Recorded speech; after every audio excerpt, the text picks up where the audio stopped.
I still remember the cold sweat on my back when I first saw her face twisted in that unholy grin. It was a night like any other, but it would change everything for me. My aunt, whom I had always thought was just a strict but ordinary woman, was about to reveal her true, terrifying self. We were living in a small village in the Gambia, where everyone knew everyone else's business.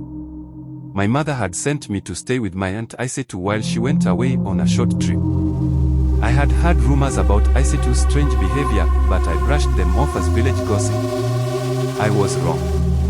One evening, after dinner, I was helping Aunt Aissetou clean up when she asked me to fetch some water from the well. It was strange because we had already done that earlier in the day, but I didn't think much of it. When I arrived at the well, I noticed something odd. There were fresh footprints in the dirt leading to the edge of the well, but no one was around. I filled my jug and turned to head back home, but then I heard something, a faint whispering, like people talking just out of earshot. I couldn't make out the words, but the voice was clearly coming from inside the well. My heart pounded as I stared at the dark, still water. I shook my head and hurried back to the house. When I returned, Aunt Aissetou was waiting for me, her eyes narrowing as she took the water jug. "You're late," she snapped, her voice colder than usual. "I need you to go back and get more." Confused but obedient, I went back to the well. This time, the whispering was louder, and I could swear I saw something moving in the water. I tried to look closer, but I couldn't see anything clearly. I was terrified, but I had no choice but to fill the jug again. That night, as I tried to sleep, I heard the whispers again, this time much closer. They seemed to come from the room next to mine. I crept out of bed and tiptoed to the door, carefully pushing it open. What I saw next still haunts me. Aunt Aissetou was sitting in the middle of the room, surrounded by strange symbols drawn in chalk.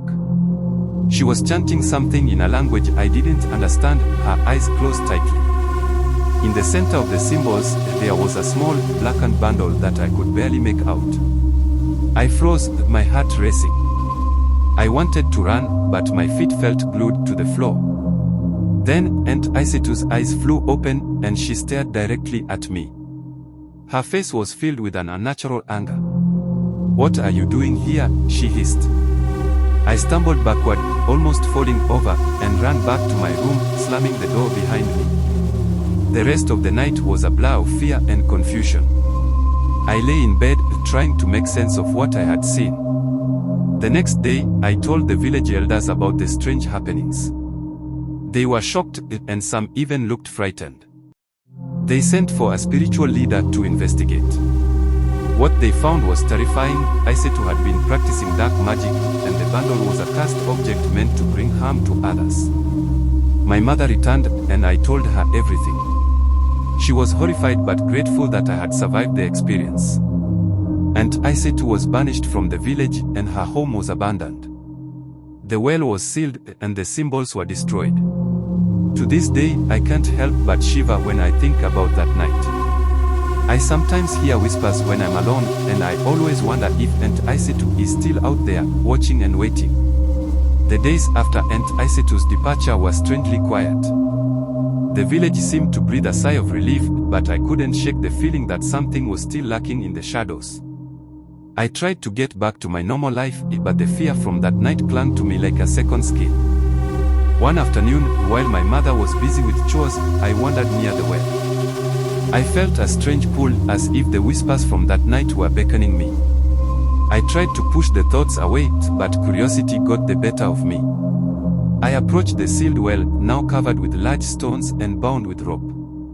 As I examined the stones, I noticed that one of them was slightly loose. I hesitated but then pushed it aside. The well's opening was dark, but I could make out something at the bottom. My heart pounded as I peered inside. The dark bundle I had seen before was gone, but something else was down there, a glimmering, silver object. Driven by a mix of fear and fascination, I grabbed a rope and lowered a bucket into the well. When I pulled it up, there was a small, ornate box covered in grime. It was intricately carved with strange symbols and had an eerie, almost magnetic pull to it. I carried the box back to the house and hid it in a corner of my room, not knowing what to do with it. That night, I couldn't sleep. The whispers returned, louder and more insistent. They seemed to be coming from the box. I tried to ignore them, but the sound grew unbearable. Unable to withstand the noise, I finally opened the box.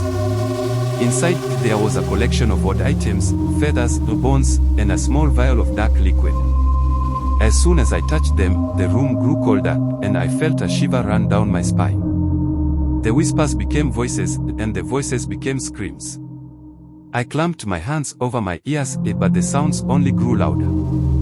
The shadows in my room seemed to twist and writhe, forming dark shapes that danced menacingly around me. In a panic, I threw the items out of the box and tried to close it, but it felt like something was holding it open. The screams were deafening, and the shadows seemed to reach out for me. Desperate, I grabbed the box and ran outside, throwing it as far as I could into the thick underbrush. The night was filled with unsettling silence. I stayed awake, terrified that something would come for me. The whispers faded, but I felt a lingering presence, as if something was watching me. The next day, I confided in my mother about what happened.